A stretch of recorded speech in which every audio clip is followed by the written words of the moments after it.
जय हिंद दोस्तों। बिहार अड्डा 92 यूट्यूब चैनल पर आपका स्वागत है। दोस्तों, इस वीडियो में बात करने वाले हैं बिहार एसएससी में पूछा गया 30 अति महत्वपूर्ण प्रश्न जो आपके लिए अत्यंत महत्वपूर्ण है। बिहार एसएससी का एग्ज़ाम आने वाला है, तो आप लोग इस प्रश्न को टेस्ट लगाइए और बताइए कि 30 में से आपका कितना सही हुआ है। सभी प्रश्न बिहार एसएससी में पूछा गया है, वही सब प्रश्न सिलेक्टेड लिए हैं इस वीडियो में। तो चलिए आज का वीडियो शुरुआत करते हैं। सवाल है, मानव शरीर की सबसे लंबी हड्डी कौन है? ऑप्शन है, पहला ए जांघ, दूसरा हाथ, तीसरा पैर, चौथा रीढ़। तो इसका राइट आंसर हो जाएगा ऑप्शन नंबर ए, जांघ हो जाएगा। मानव शरीर की सबसे लंबी हड्डी जांघ में पाया जाता है। अगला सवाल लेते हैं, भारत का राष्ट्रीय खेल क्या है? भारत का राष्ट्रीय खेल क्या है? Hockey, cricket, kabaddi, kho kho. तो इसका राइट आंसर क्या हो जाएगा? ऑप्शन नंबर ए, हॉकी। भारत का राष्ट्रीय खेल यानी हमारे देश का खेल हॉकी है। अगला सवाल है, जय हिंद का नारा किसने दिया? जय हिंद का नारा किसने दिया? सुभाष चंद्र बोस, जवाहरलाल नेहरू, मोतीलाल नेहरू, महात्मा गांधी।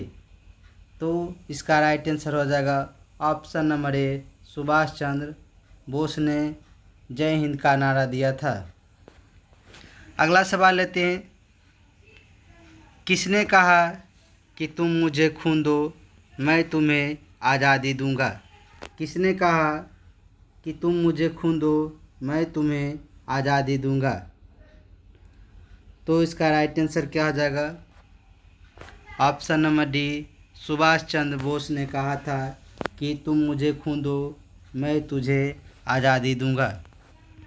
अगला सवाल लेते हैं, गोदान उपन्यास के लेखक कौन है? गोदान उपन्यास के लेखक कौन है?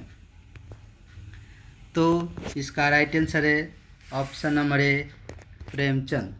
प्रेमचंद गोदान उपन्यास के लेखक हैं। अगला सवाल लेते हैं, हमारे राष्ट्रीय गीत के लेखक कौन हैं? हमारे देश के राष्ट्रीय गीत के लेखक कौन हैं? तो इसका राइट आंसर है ऑप्शन नंबर ए, बंकिम चंद्र चटर्जी हमारे राष्ट्रीय गीत के लेखक हैं। सवाल रहता है कि हमारे राष्ट्रगान के लेखक कौन हैं? तो रविंद्रनाथ टैगोर हैं। अगला सवाल लेते हैं, भारत ने अपना संविधान कब स्वीकार किया? हमारे जो संविधान है वो कब स्वीकार हुआ था यानी लागू किया गया? तो 1950 को स्वीकार किया गया। अगला सवाल है, हिंदी दिवस कब मनाया जाता है? हिंदी दिवस कब मनाया जाता है? 2 अक्टूबर, 14 सितंबर, 11 जुलाई, इनमें से कोई नहीं। तो इसका राइट आंसर है ऑप्शन नंबर बी, 14 सितंबर को हिंदी दिवस मनाते हैं। 2 अक्टूबर को गांधी जयंती मनाते हैं। अगला सवाल है, अंतर्राष्ट्रीय महिला दिवस कब मनाया जाता है? अंतर्राष्ट्रीय महिला दिवस कब मनाया जाता है? तो दोस्तों 8 मार्च को अंतर्राष्ट्रीय महिला दिवस मनाते हैं। 1 मई को मजदूर दिवस, 5 जून को पर्यावरण दिवस मनाते हैं। अगला सवाल है, भारतीय संविधान की आत्मा किसे कहा जाता है? भारतीय संविधान की आत्मा किसे कहा जाता है? तो इसका राइट आंसर है ऑप्शन नंबर डी, इनमें से कोई नहीं। अनुच्छेद 32 को भारतीय संविधान की आत्मा कहा जाता है। अगला सवाल है, भारत है एक भारत क्या है? तो इसका राइट आंसर है ऑप्शन नंबर ए, भारत एक धर्मनिरपेक्ष राष्ट्र है। अगला सवाल लेते हैं, किस राज्य में सबसे अधिक प्रतिनिधित्व चुने जाते हैं? लोकसभा, राज्यसभा या विधानसभा में किस राज्य में सबसे अधिक प्रतिनिधित्व चुने जाते हैं? तो इसका राइट आंसर क्या होगा? Option number B, Uttar Pradesh. Uttar Pradesh में सबसे अधिक प्रतिनिधित्व चुने जाते हैं। अगला सवाल है, प्रधानमंत्री बनने के लिए न्यूनतम आयु कितनी है? प्रधानमंत्री बनने के लिए न्यूनतम आयु कितनी है? तो इसका राइट आंसर है ऑप्शन नंबर सी, 25 वर्ष होना चाहिए। अगला सवाल लेते हैं। सवाल है, स्वतंत्र भारत के प्रथम गृह मंत्री कौन थे? स्वतंत्र भारत के प्रथम गृह मंत्री कौन थे? तो इसका राइट आंसर है option number B, Sardar Vallabh भाई पटेल है। अगला सवाल है, केंद्र सरकार के व्यय को नियंत्रित करने की शक्ति किसके पास है? जो खर्चा होता है उसको नियंत्रित करने की शक्ति किसके पास है? तो इसका राइट आंसर है ऑप्शन नंबर डी, नियंत्रक एवं महालेखा परीक्षक के पास है। अगला सवाल है, संविधान व्याख्या करने का अधिकार किसके पास है? संविधान में जो व्याख्या होता है, परिवर्तन होते रहता है समय पर, वो अधिकार किसके पास है? तो इसका राइट आंसर क्या हो जाएगा? ऑप्शन नंबर डी, केंद्रीय मंत्रिमंडल के पास है। अगला सवाल लेते हैं, सर्वोच्च न्यायालय में न्यायिक कामकाज के लिए किस भाषा का प्रयोग किया जाता है? हमारे देश में जो सर्वोच्च न्यायालय में कामकाज होते हुए किस भाषा में प्रयोग किया जाता है? तो अंग्रेजी भाषा में प्रयोग किया जाता है। वहाँ पर जो बहस होता है वे इंग्लिश में ही बहस होता है। हमारे देश में एक सर्वोच्च न्यायालय है जिसका मुख्यालय नई दिल्ली में है। अगला सवाल लेते हैं, भारत में न्यायपालिका है। भारत में न्यायपालिका है। तो इसका राइट आंसर है ऑप्शन नंबर ए, स्वतंत्र न्यायपालिका है। अगला सवाल लेते हैं, भारत में कुल कितने उच्च न्यायालय है? भारत में कुल कितने उच्च न्यायालय है?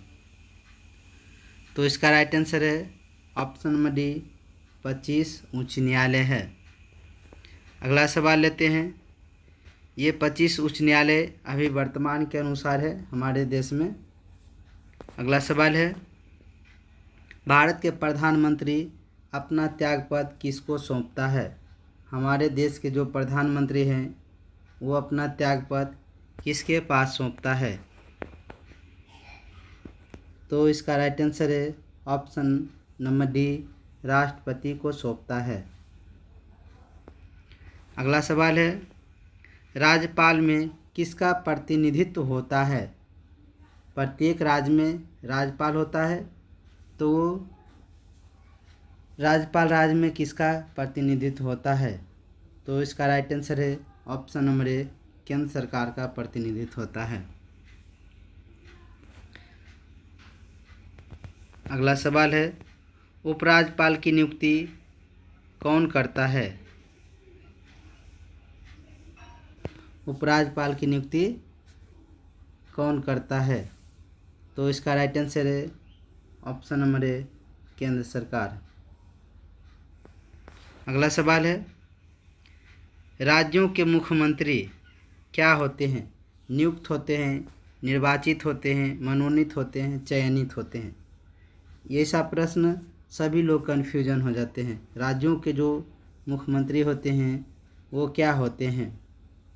तो इसका राइट आंसर है ऑप्शन नंबर ए, नियुक्त होते हैं। अगला सवाल है, मुख्यमंत्री की नियुक्ति किसके द्वारा की जाती है? मुख्यमंत्री की नियुक्ति किसके द्वारा की जाती है? तो इसका राइट आंसर है ऑप्शन नंबर सी, राज्यपाल द्वारा की जाती है। अगला सवाल लेते हैं, भारत में किस प्रकार की विद्युत का सर्वाधिक उत्पादन होता है? जो बिजली उत्पादन है वो किस प्रकार का सबसे ज़्यादा भारत में उत्पादन होता है? तो इसका राइट आंसर है ऑप्शन नंबर बी, ताप विद्युत जो होता है सबसे ज़्यादा उत्पादन है। अगला सवाल है, औद्योगिक क्रांति सर्वप्रथम किस देश में हुई है? औद्योगिक क्रांति सर्वप्रथम सबसे पहले किस देश में हुई है?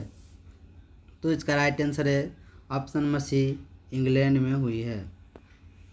अगला सवाल लेते हैं, भारत में गेहूं का सर्वाधिक उत्पादन करने वाला राज्य कौन सा है?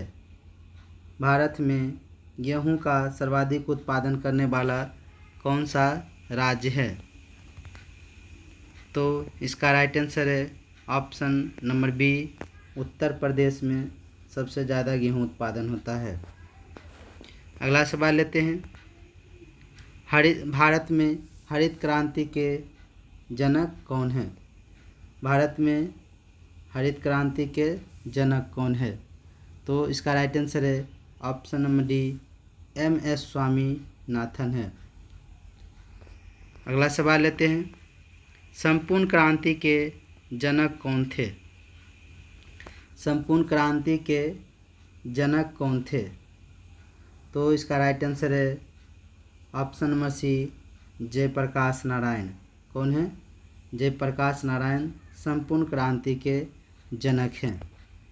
अगला सवाल है, भारत का राष्ट्रीय पुष्प क्या है? भारत का राष्ट्रीय फूल क्या है? तो हमारे देश का राष्ट्रीय फूल कमल है। क्या है? कमल है। तो दोस्तों इस वीडियो में इतना ही, मिलते हैं नेक्स्ट वीडियो में। वीडियो देखने के लिए धन्यवाद।